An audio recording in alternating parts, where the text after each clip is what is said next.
South India का पहला rapid transit system Bangalore metro अक्टूबर 2011 में खुला था। इसको नम्मा मेट्रो के नाम से भी जाना जाता है, जिसका कन्नड़ा में मतलब होता है हमारी मेट्रो।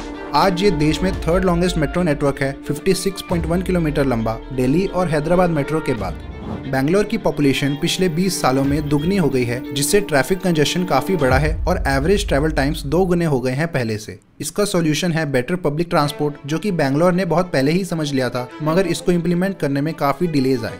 1977 में ही स्टेट टाउन प्लानिंग डिपार्टमेंट ने अपनी रिपोर्ट में प्रेडिक्ट किया था कि सिटी को मास रैपिड ट्रांजिट की जरूरत पड़ेगी अगले 20 सालों में, यानी 1997 तक। ये इसलिए भी इम्पोर्टेंट था क्योंकि देश के दूसरे शहरों की तरह बैंगलोर में सबर्बन रेलवे नेटवर्क भी नहीं था और अभी भी नहीं है।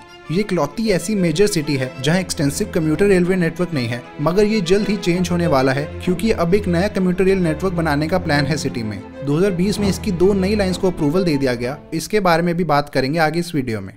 1977 से 2003 तक मेट्रो बनाने के ज्यादा ठोस कदम नहीं उठाए गए थे, मगर दिल्ली मेट्रो की सफलता के बाद कर्नाटका गवर्नमेंट ने DMRC को बैंगलोर मेट्रो की डिटेल्ड प्रोजेक्ट रिपोर्ट बनाने के लिए अपॉइंट किया। उनकी स्टडी ने एक 2 लाइन की मेट्रो को रेकमेंड किया क्रॉस शेप में। इसका मिडल पॉइंट बैंगलोर का सेंट्रल रेलवे स्टेशन था, जिसको बनाया जा चुका है। आखिरकार 2011 में जब ये मेट्रो रूट बना, ये तीसरा मेट्रो नेटवर्क था इंडिया में, कोलकाता और दिल्ली मेट्रो के बाद। अप्रैल 2007 में फेज 1 की कंस्ट्रक्शन शुरू हुई, जिसके अंतर्गत 2 लाइंस बनाई जानी थी, पर्पल और ग्रीन लाइन।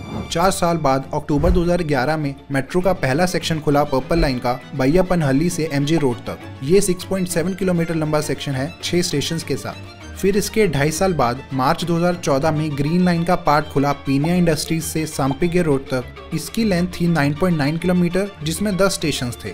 मई 2015 में ग्रीन लाइन को नॉर्थ में एक्सटेंड किया गया 2.5 किलोमीटर से नागासंद्रा तक। इसमें 3 स्टेशन थे। उसी साल नवंबर में पर्पल लाइन का 6.4 किलोमीटर लंबा सेक्शन खुला मगडी रोड से मैसूर रोड तक, 6 स्टेशन के साथ। अप्रैल 2016 में पर्पल लाइन के दोनों सेक्शंस को आपस में लिंक कर दिया गया। ये बैंगलोर मेट्रो का पहला अंडरग्राउंड सेक्शन था, 4.8 किलोमीटर लंबा। इसमें 5 नए स्टेशन खुले, सब अंडरग्राउंड। इस सेक्शन में कुछ इंपॉर्टेंट स्टेशंस हैं, जैसे कि KSR रेलवे स्टेशन, जो कि इंडियन रेलवे के साथ इंटरचेंज बनाता है, केम्पेगौड़ा स्टेशन, जो कि एक मेजर ट्रांजिट हब है जहां से passengers majestic intercity bus station और रेलवे स्टेशन जा सकते हैं। इसके अलावा विधाना सौदा स्टेशन, जहां से यात्री कर्नाटका हाईकोर्ट और लेजिस्लेटिव असेंबली जा सकते हैं, और कबन पार्क स्टेशन से चिन्नास्वामी क्रिकेट स्टेडियम पास पड़ता है। जून 2017 में ग्रीन लाइन को 12 किलोमीटर से एक्सटेंड किया गया येलाशनहल्ली तक, 11 स्टेशन के साथ। इसमें 3 स्टेशन अंडरग्राउंड थे और केम्पेगौड़ा स्टेशन एक इंटरचेंज स्टेशन बन गया दोनों लाइंस के बीच। यहाँ फेज 1 खत्म हुआ और फेज 2 की कंस्ट्रक्शन शुरू हुई। 3.5 साल बाद जनवरी 2021 में ग्रीन लाइन का नया एक्सटेंशन खुला सिल्क इंस्टीट्यूट तक। ये स्ट्रेच 6.3 किलोमीटर लंबा है, 5 नए स्टेशन के साथ। और अगस्त 2021 में पर्पल लाइन को 7.5 किलोमीटर से एक्सटेंड किया गया केंगेरी तक। इसमें 6 स्टेशन थे और ये पूरा रूट मैसूर रोड पर बनाया गया है, जो कि सिटी की सबसे बिजी रोड्स में से एक है। इस समय ये पूरा ऑपरेशनल नेटवर्क है बैंगलोर मेट्रो का। इसकी लेंथ है 56.1 किलोमीटर, जो कि इसे देश का तीसरा सबसे बड़ा मेट्रो नेटवर्क बना देती है, दिल्ली और हैदराबाद मेट्रो के बाद। इसमें से टोटल 8.8 किलोमीटर के अंडरग्राउंड सेक्शंस हैं और बाकी 47.3 किलोमीटर एलिवेटेड है। टोटल 51 स्टेशंस हैं, जिसमें से 7 स्टेशंस अंडरग्राउंड हैं, एक ग्राउंड लेवल पर, और बाकी 43 एलिवेटेड। इसे बिल्ड, ऑपरेट और मेंटेन करने के लिए एक जॉइंट वेंचर बनाया गया है कर्नाटका गवर्नमेंट और सेंट्रल गवर्नमेंट के बीच, जो है Bangalore metro rail corporation limited.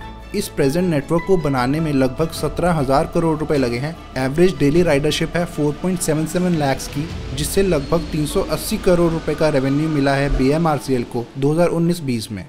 Phase 2 के पहले 2 स्ट्रेचेस तो खुल गए, मगर नए सेक्शंस अंडर कंस्ट्रक्शन है। ग्रीन लाइन को एक्सटेंड किया जाएगा मदावारा तक, 3.8 किलोमीटर की लेंथ होगी 3 स्टेशन के साथ। सितंबर 2022 में खुलने की उम्मीद है। इसके अलावा पर्पल लाइन के भी 2 एक्सटेंशन बनाए जा रहे हैं। पहला होगा केंगेरी से चल्लाघट्टा तक, 1.3 किलोमीटर लंबा, एक नए स्टेशन के साथ। दूसरा बैयप्पनहल्ली से व्हाइटफील्ड तक होगा, 15.5 किलोमीटर की लेंथ के साथ। इसमें 13 नए स्टेशन होंगे, सारे एलिवेटेड। ये दोनों सेक्शंस मार्च 2023 से पहले खुल जाएंगे। एक नई येलो लाइन भी अंडर कंस्ट्रक्शन है, 18.8 किलोमीटर लंबी। ये RV रोड से शुरू होगी, जहां ग्रीन लाइन के साथ लिंक की जाएगी और बोमासंद्रा में खत्म होगी। इलेक्ट्रॉनिक सिटी से भी होते हुए जाएगी। 16 स्टेशन बनाए जाएंगे इसमें, और दिसंबर 2022 में खुलने की उम्मीद है। एक और नई लाइन पिंक लाइन भी बनाई जा रही है नागवारा से कालीना अग्रहारा तक। इसके 21.3 किलोमीटर की लेंथ में 18 स्टेशन होंगे। ये लाइन मोस्टली अंडरग्राउंड होगी। 13.8 किलोमीटर लेंथ और 12 स्टेशन सब अंडरग्राउंड होंगे, जो कि इसे बैंगलोर की सबसे लंबी टनल बना देगी। बाकी 7.5 किलोमीटर एलिवेटेड होगा। पूरे रूट की डेडलाइन मार्च 2025 की रखी गई है। इन दोनों लाइंस का इंटरचेंज जयादेवा स्टेशन होगा, जो कि काफी यूनिक होने वाला है। इधर दोनों एलिवेटेड मेट्रो लाइंस एक दूसरे के ऊपर से होते हुए जाएंगी। इतना ही नहीं, यहाँ पर एक रोड अंडरपास भी है और एक फ्लाईओवर भी था पहले, जिसको येलो लाइन बनाने के लिए डिमोलिश कर दिया गया। इसकी जगह एक नया डबल डेकर वायडक्ट बनाया जा रहा है, जिसके फर्स्ट लेवल पर 4 लेन की एलिवेटेड रोड होगी और उसके ऊपर येलो लाइन। ये 2.5 किलोमीटर लंबा स्ट्रेच होगा डबल डेकर, जो कि बैंगलोर का पहला ऐसा ब्रिज होगा। बनेरघट्टा और मारेनाहल्ली रोड के इंटरसेक्शन पर स्टेशन बनेगा। पिंक लाइन का वायाडक्ट रोड के सेंटर में ही होगा और येलो लाइन के ऊपर से होता हुआ जाएगा। जयदेवा एक मेजर ट्रांसपोर्टेशन हब बन जाएगा बैंगलोर का, जिसमें 5 लेवल होंगे: underpass, surface road, elevated road, yellow line और पिंक लाइन। पिंक लाइन वाले प्लेटफॉर्म्स हाईएस्ट पॉइंट होंगे बैंगलोर मेट्रो के 22 मीटर की ऊंचाई के साथ। दोनों लाइंस के बीच एक कॉन्कोर्स लेवल भी होगा, जहां से लोग एंट्री एग्जिट कर पाएंगे। ये इस टाइप का ऐसा पहला स्टेशन होगा पूरे देश में। वैसे टेक्निकली यहाँ फेज 2 खत्म हो जाता है, मगर एक नई लाइन को ऐड किया था इस फेज में 2016 में, ब्लू लाइन, जो कि रिसेंटली अप्रूव हुई है और अभी कंस्ट्रक्शन शुरू होनी बाकी है। इसको 2 फेजेस में बनाया जाएगा, 2A और 2B। 2A होगा सेंट्रल सिल्क बोर्ड से KR-पुरम तक 18.3 किलोमीटर की लेंथ के साथ। इसमें 13 स्टेशन होंगे और 2027 में खुलने की उम्मीद है। ये आउटर रिंग रोड के ईस्टर्न पार्ट के पैरेलल में चलेगी। 2B में ब्लू लाइन को केम्पेगौड़ा एयरपोर्ट तक एक्सटेंड किया जाएगा 37.7 किलोमीटर से। इसमें 17 नए स्टेशन होंगे। हेबाल के बाद सारे स्टेशन दूर दूर होंगे एक दूसरे से। ये एयरपोर्ट एक्सप्रेस लाइन तो नहीं है, मगर डिस्टेंस ज्यादा रखा जाएगा स्टेशन के बीच, ताकि ट्रैवल टाइम फास्ट रहे। फेज 2, 2A और 2B का टोटल अंडर कंस्ट्रक्शन नेटवर्क देखा जाए तो ये होगा 116.7 किलोमीटर लंबा 81 स्टेशन के साथ। लगभग 32,000 करोड़ रुपए का खर्चा आएगा इसको बनाने में, और ब्लू लाइन बनने के बाद 7.7 लाख डेली राइडरशिप होने की उम्मीद है, ऐसी प्रोजेक्शंस हैं। ये टोटल ऑपरेशनल नेटवर्क हो जाएगा बैंगलोर मेट्रो का इन फेजेस के बाद। टोटल रूट नेटवर्क हो जाएगा 172.8 किलोमीटर और 126 स्टेशन। एडिशनली फेज 3 के रूट्स भी प्लान किए जा रहे हैं, जिनकी लेंथ 100 किलोमीटर से ज्यादा की होगी।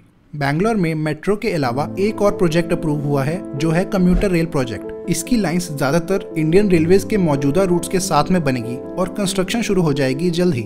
4 लाइंस प्लान्ड हैं, जो कि K-Ride के अंडर आएंगी। K-Ride एक नई स्पेशल कंपनी एस्टैब्लिश की गई है, जो गवर्नमेंट ऑफ कर्नाटका और इंडियन रेलवेज के बीच एक जॉइंट वेंचर है।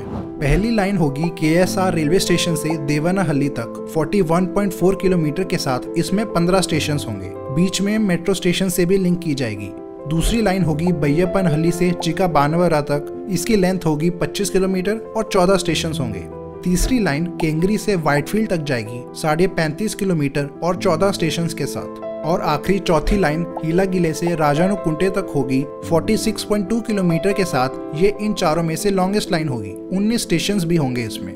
सारी लाइंस आपस में भी लिंक होंगी इंटरचेंज स्टेशन पर। टोटल रूट की लेंथ होगी 148.2 किलोमीटर की और 58 स्टेशन होंगे। एस्टिमेट किया जा रहा है कि 10 लाख लोग कम्यूटर रेल का इस्तेमाल हर रोज करेंगे। लगभग 18,000 करोड़ रुपए लगेंगे इसे बनाने में, और 2026 तक पहली 2 लाइंस खुलने की उम्मीद है। ये इंडिया में first of a kind commuter rail होगी, कुछ यूनिक फीचर्स के साथ, जो कि इंडिया की किसी और कम्यूटर रेल में नहीं मिलेंगे, जैसे कि platform screen doors, automated fair collection system, metro जैसी आधुनिक रोलिंग स्टॉक, और कई स्टेशंस को इंटीग्रेटेड कमर्शियल हब्स के रूप में डेवलप किया जाएगा, जिसमें offices, retail shops, food courts और पार्किंग भी होगी। काफी रूट तो एग्जिस्टिंग रेलवे लाइंस के पैरेलल में बनेगा ग्राउंड लेवल पर, मगर कई जगह ब्रिज वायडक्ट्स भी बनाए जाएंगे, जैसे मेट्रो के लिए बनाए जाते हैं। उनमें एलिवेटेड स्टेशन भी होंगे। टोटल 58 स्टेशन में से 22 एलिवेटेड स्टेशन होंगे और बाकी 36 ग्राउंड लेवल पर।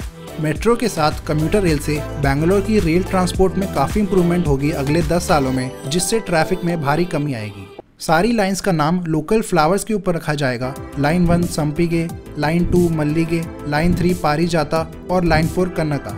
इंटरचेंज स्टेशंस में इंटरमोडल इंटीग्रेशन किया जाएगा, जिससे पैसेंजर्स को डिफरेंट मोड्स ऑफ ट्रांसपोर्ट के बीच ट्रांसफर करने में आसानी होगी, स्पेशली मेट्रो और बस के साथ। इन चारों लाइंस में से 2 लाइंस की कंस्ट्रक्शन पहले शुरू हो जाएगी प्रायोरिटी बेसिस पर, लाइन 2 और लाइन 4। पहली बार बैंगलोर में कम्यूटर रेल बनाने का प्रपोजल 1983 में रखा गया था, मगर कोई भी रूट्स पास नहीं हुए। इसके सालों बाद मेट्रो की सक्सेस से अब कम्यूटर रेल के लिए नया उत्साह है लोगों के बीच।